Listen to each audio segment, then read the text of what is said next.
you use a qualitative data analysis package such as Atlas TI, Max QDA, or NVivo to help you analyze a qualitative study, it is useful to think of your research as an electronic project or e-project.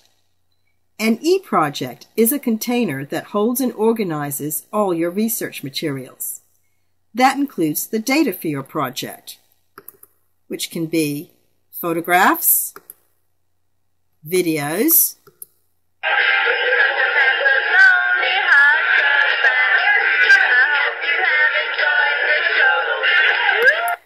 enough of that, audios of interviews you may have recorded. Okay, so it's just some background information because everyone's different and everyone has different views on things. As well as transcripts or documents prepared in Word or as a PDF file, including literature that's relevant to your project, and data from Excel spreadsheets. The e-project also includes your notes and drawings you have made of your ideas, including your research journal and memos on key issues. Through using queries to interrogate your data and reflecting on your interpretations in memos, you can start to write up your article or thesis or book in the software itself. You can export those memos out of the software to tidy up the writing in Word. Finally, you can store the finished paper in the package itself. Your electronic project has become an archive which you can continually delve into for further analysis.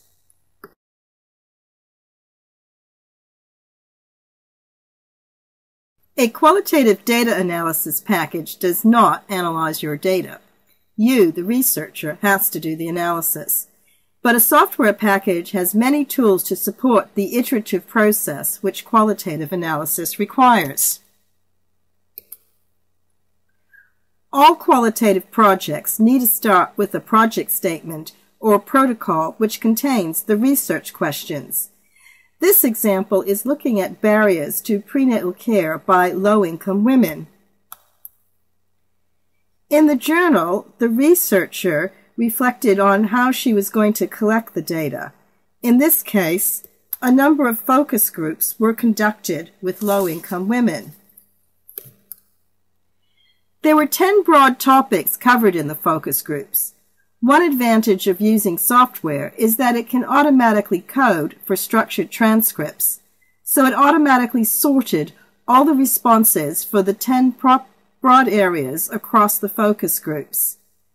And you can see them on the screen: feelings on being pregnant, partner's response, other's response, etc. In this case, we can immediately look at one of these topics. If we look at a typical visit to the women's GP, we can look across all the focus groups and reflect on, in the coding journal, issues that are emerging which can lead to finer coding. In this case, we can see that typical visit was broken down into contact time and relationship. Contact time has been further broken down into visit too fast, spent a lot of time with me, discouraged phoning, etc. More reflective insights can be recorded in an analysis memo, checking back to the project statement to make sure that the research questions are addressed. In this case, the researcher had a hunch that GPs were treating single and married women differently. She checked that hunch out with a matrix query. She looked at the words behind the numbers in the matrix table and found that her initial hunch was too simplistic. She also queried all the negative experiences of a typical visit to gain further insight. Finally, she wrote up some key memos on problems getting a carer, relationship with carer, and there was a special group of women who were substance abuse users who had unique issues.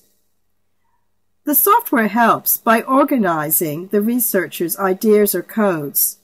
The queries are useful tools to interrogate the data, so researchers can check out their hunches and as in this case, find evidence contrary to their favorite ideas.